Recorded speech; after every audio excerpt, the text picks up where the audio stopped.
Assalamualaikum warahmatullahi wabarakatuh. Kenalkan, nama saya Muhammad Saiful Islam dengan NIM 25150087. Saya berasal dari kelas A2 Hukum Perdata dan prodi saya itu Ilmu Hukum. Oke, tanpa memperpanjang kata-kata, saya akan menjelaskan materi dari makalah yang saya buat, yaitu hukum perorangan. Yang pertama itu ada dari arti subjek hukum kecakapan bertindak. Subjek hukum merupakan setiap pihak yang menurut hukum dapat memiliki hak dan kewajiban. Dalam ilmu hukum, subjek hukum menjadi unsur penting karena tanpa adanya subjek hukum, hubungan hukum tidak dapat terjadi. Subjek hukum adalah segala sesuatu yang pada dasarnya memiliki hak dan kewajiban dalam lalu lintas hukum. Subjek hukum dapat berupa manusia sebagai pribadi kodrati maupun badan hukum sebagai pribadi buatan yang diakui oleh peraturan perundang-undangan. Dengan adanya pengakuan tersebut, subjek hukum dapat melakukan tindakan hukum seperti membuat perjanjian, memiliki harta kekayaan, mengajukan gugatan, dan mempertanggungjawabkan perbuatannya di hadapan hukum. Oleh sebab itu, pembahasan mengenai subjek hukum dapat selalu berkaitan dengan kecakapan bertindak dalam hukum. Oke, untuk selanjutnya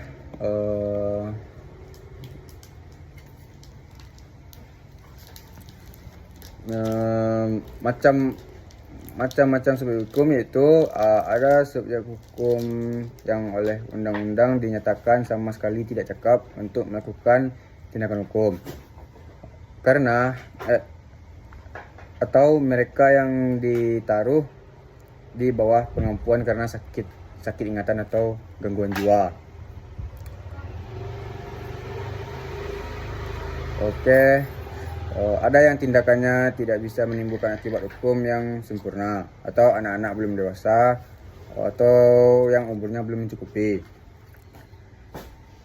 Ada yang mempunyai kewenangan yang terbatas, dalam arti harus didampingi atau mendapat persetujuan dari orang lain. Salah satu syarat utama kecakapan bertindak adalah kedewasaan. Menurut ketentuan hukum perdata, seorang yang telah dewasa dianggap mampu memahami akibat dan tindakan hukum yang dilakukannya. Dalam praktik hukum di Indonesia, usia dewasa umumnya ditentukan pada usia 21 tahun atau sudah menikah.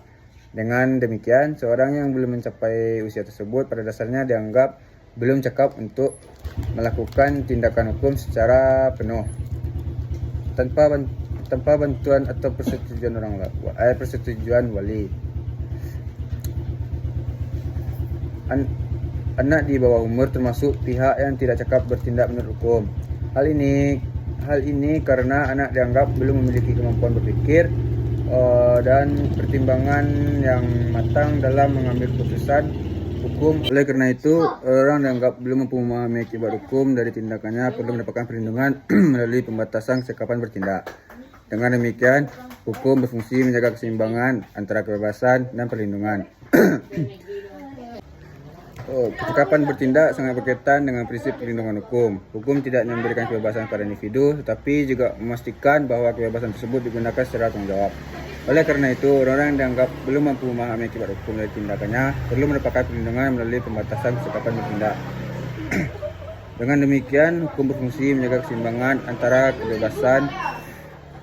keseimbangan dan perlindungan. Dalam suatu perjanjian, kecakapan bertindak merupakan salah satu syarat sahnya perjanjian. Jika salah satu pihak ternyata tidak cakap menurut hukum, maka perjanjian tersebut dapat dibatalkan.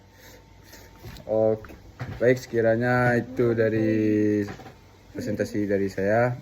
Saya akhiri. Assalamualaikum warahmatullahi wabarakatuh.